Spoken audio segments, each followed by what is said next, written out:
عرس منانا یا پھر چادر چڑھانا کیسا ہے؟ یہ سب بدعت ہیں جی.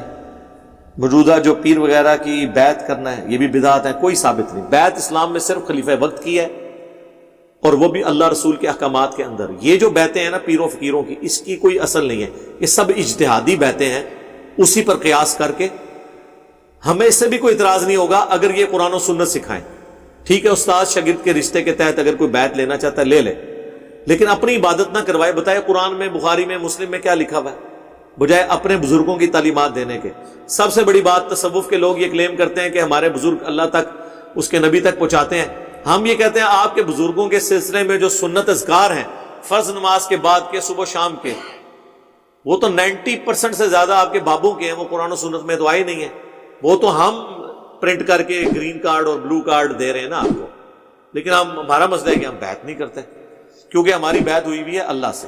سورہ توبہ میں ہے کہ مومنین کی بیعت، اللہ نے مومنین کی جانیں اور مال جنت کے بدلے میں خرید لی ہیں، اس بیعت پر خوشیاں مناؤ کہ تم نے اپنا آپ اللہ کو بیچ دیا. بائی عربی میں کہتے ہیں بیچنے کو. بعید کا مطلب ہے اپنا آپ بیچنا. تو انسان کے آگے اپنے آپ کو بیچ نہیں سکتا، سوائے یہ کہ وہ اللہ کے احکامات کے انڈر کسی کو اپنا لیڈر مانتے ہوئے. یہ نہیں کہ میں تجھے بیچ رہا ہوں، جو قرآن میں ہے سب سے بڑی بیعت تو رسول اللہ کی بیعت ہے نا. لیکن سورہ فتح میں آیا کہ اللہ ان اصحاب سے راضی ہوا جو درخت کے نیچے آپ کے بیعت کر رہے تھے، ان کے ہاتھوں پر اللہ کا ہاتھ تھا. یعنی رسول اللہ اپنی ذاتی بیعت نہیں لے رہے تھے بلکہ اللہ کی بیعت لے رہے تھے. ٹھیک ہے. ہمارے محلے میں جمعے کی دوسری اذان امام صاحب کے سامنے کھڑے ہو کر دی جاتی ہے، کیا یہ ثابت ہے؟ جمعے کی جو دوسری اذان ہے نا وہ تو ویسے ہی ثابت کوئی نہیں ہے، بلکہ یہ جو دوسری اذان دی جا رہی ہوتی ہے نا، اصل میں یہی ایک اذان ہے. جو پہلی اذان ہو رہی ہوتی ہے وہ فالتو ہے.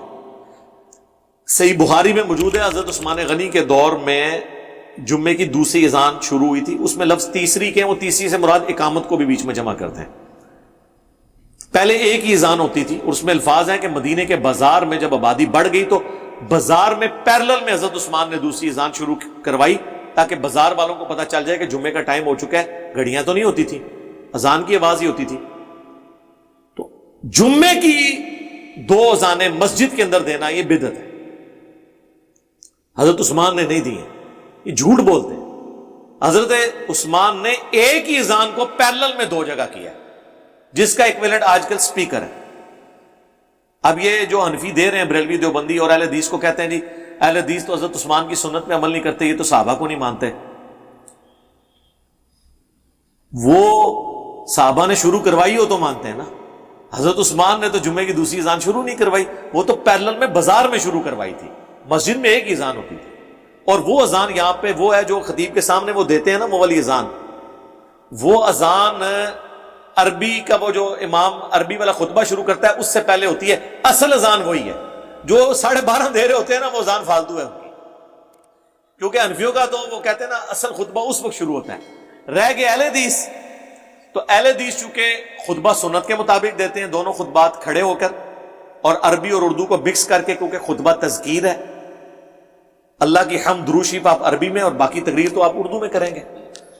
تو وہ تو آلریڈی جو اہل حدیث ممبر پہ بیٹھتے ہیں نا آ کے، وہ اسی وقت ہی وہ اپنی تقریر شروع کرتے ہیں. حنفی جو ہے وہ پہلی تقریر وہ اضافی ایڈ کی ہوئی ہے، اور بعد میں عربی والا خطبہ کہتے ہیں اصل خطبہ یہی ہے. اس لیے لوگ عربی کے خطبے میں ہی پہنچتے ہیں. جب انہوں نے خود کہا کہ اصل یہ ہے تو وہ پھر نقل تو نہیں سنتے. ہاں، لیکن یہ یاد رکھیے گا بخاری مسلم میں جو حدیث ہے نا کہ جو سب سے پہلے آتا ہے مسجد میں اسے اونٹ نہر کرنے کا ثواب، اس کے بعد جو آتا ہے گائے ذبح کرنے کا، اس کے بعد بھیڑ بکری، پھر مرغی ذبح کرنے، اور پھر انڈا صدقہ کرنے کا.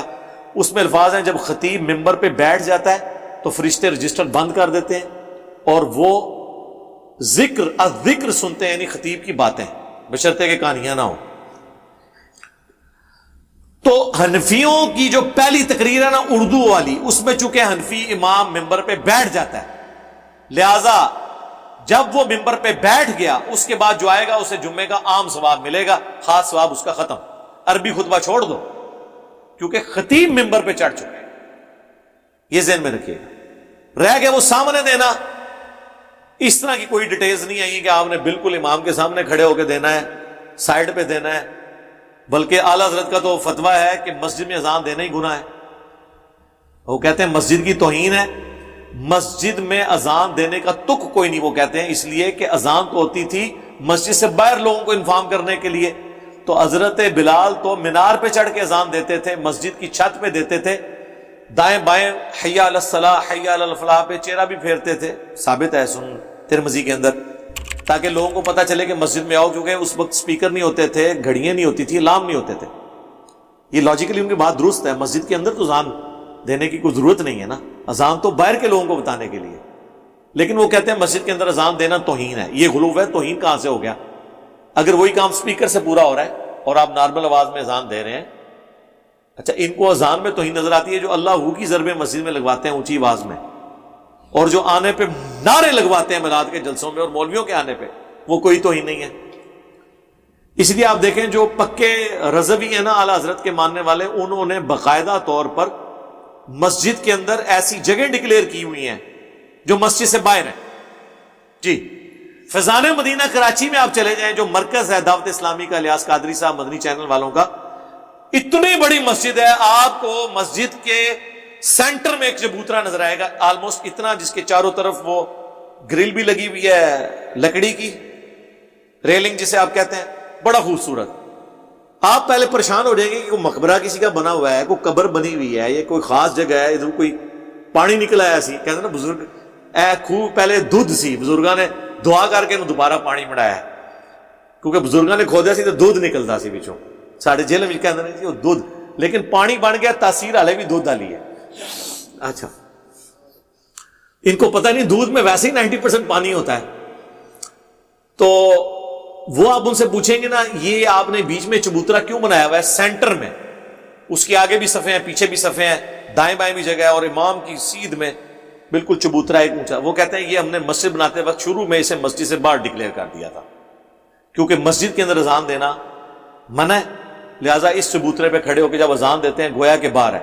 تو اینڈ رزلٹ کیا نکلا؟ اعلیٰ حضرت کا مقصد یہ تھا کہ اذان ہوتی ہے باہر کے لوگوں کے لیے، مسجد کے اندر اونچی آواز کرنا اذان کے لیے مسجد کی توہین ہے، تو توہین تو کر رہے ہو ابھی بھی تم، کیونکہ مسجد کے اندر آواز تو آ رہی ہے۔ یا تو مسجد کے ساتھ ایک کمرہ بناؤ، اس کمرے میں جا کے اذان دو، جتنا شور ڈالنا ہے وہاں ڈالو، جس طرح کئی مساجد کے اندر ہوتا ہے۔ تو لہٰذا یہ چبوترا ہٹائیں جی، اس سے کوئی فائدہ نہیں ہوا چبوترا